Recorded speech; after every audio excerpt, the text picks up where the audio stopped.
Hello!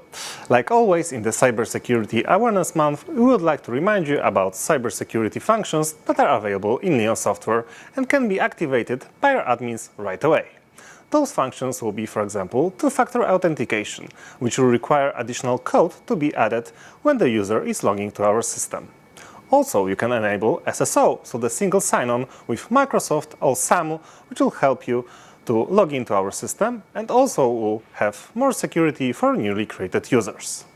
In Leon, you can also mask data of passengers and users. So, in this case, travel documents and sensitive data will be hidden from other users. Also, we have added new tab called Security, in which you can check who and when has logged into your account and who has deleted and created new users. Also, in most of the sections in Leon, you have history of changes, which is very important, for example, during audits, because there you can show when and who has made changes in Leon, for example, in flights, in roster, or in some report or document.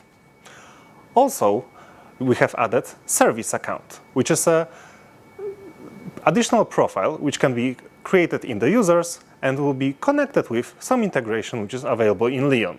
Then, with this integration will change some data in your software, the user will be visible under the change in the history of changes. So please enable as many features as you want and keep your daily work as safe and secure as possible.